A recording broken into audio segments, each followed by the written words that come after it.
அதாவது ஒரு நடிகர் மிகப்பெரிய அளவில் பெயர் பெறலாம், புகழ் சூடலாம், வெற்றி மேல் வெற்றிகளை குவிக்கலாம். ஆனால் அதில் பார்த்தீங்கன்னா ஒரு சில இயக்கங்கள் தொடர்ந்து அந்த நடிகரை வச்சு பல வெற்றி படலை கொடுத்துருப்பாங்க. ஆனால் அதே சமயம் பார்த்தீங்கன்னா உல்டாவாகவும் நடக்கும். அந்த நடிகர் தொடர்ந்து ஒரு இயக்கங்களோட படங்களை நடிச்சிருப்பாரு, அந்த படங்கள் எதுவுமே சரியாக போகாது. இதில் இப்போ சமீபத்திய உதாரணமாக பார்த்தோம்னா நம்ம எஜே சூர்யாவை சொல்லலாம். என்னது எஜே சூர்யாவானா, எஜே சூர்யா நடித்த எல்லா படங்களுமே கிட்டத்தட்ட மெகா ஹிட் படங்கள் தான். அவர் நடித்த மெர்சல் ஆகட்டும், ஸ்பைடர் கூட பார்த்தீங்கன்னா தமிழில் வரும், நல்லா போச்சு.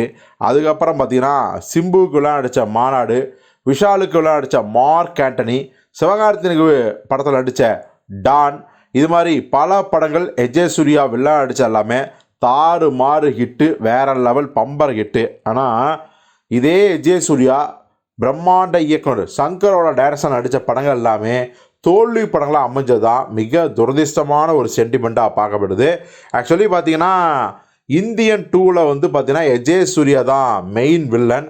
ஸோ அந்த படம் மிகப்பெரிய தோல்வி படம்னு நம்ம எல்லாருக்குமே தெரியும். அப்படியே கட் பண்ணால் நம்ம சங்கர்கள் ராம் சரண் தேஜா வச்சு எடுத்த பேன் இண்டியா படம் தான் கேம் சேஞ்சர். இந்த படத்துலையும் எஜே சூர்யா தான் வில்லன். ஆனால் பாருங்கள், இந்த படம் மிகப்பெரிய தோல்வி அடைஞ்சிருச்சு. சரி, இதுக்கு முன்னாடி நண்பன்கிற படத்தில் சங்கர் எஜே சூர்யாவை ஒரே ஒரு சின்ன கேமியோவை யூஸ் பண்ணார். அந்த படம் வெற்றி படம் தான். ஆனால் சங்கரோட முந்தைய படங்களான ஒரு இந்தியன் மாதிரியோ, முதல்வர் மாதிரியோ, அந்நியன் மாதிரியோ மெகா ஹிட்டாக கிடையாது. நண்பன் ஓரளவு ஆவரேஜான வெற்றி படம் தான். ஸோ இப்படி எஜே சூர்யா சங்கரோட டைரக்ஷன் நடித்தாவே அந்த படம் பெருசாக போக மாட்டேது அப்படிங்கிறது எஜே சூர்யா மேலே நெகட்டிவ் சென்டிமெண்ட்டை சொல்கிறதா, இல்லை சங்கர் மேலே அந்த நெகட்டிவ் சென்டிமெண்ட் சொல்கிறதான்னு நம்ம டிஸ்ட்ரிபியூட்டர்ஸ், தியேட்டர் ஓனர்ஸ்லாம் மண்டையை பிச்சுட்டு இருக்காங்க. எது எப்படியோ இந்தியன் 3 ரிசல்ட்டு எப்படி இருக்க போகுது, சங்கர் இயக்கத்தில் எஜே சூர்யா வில்லனா அப்படிங்கிறத பொறுத்திருந்து பார்ப்போம்.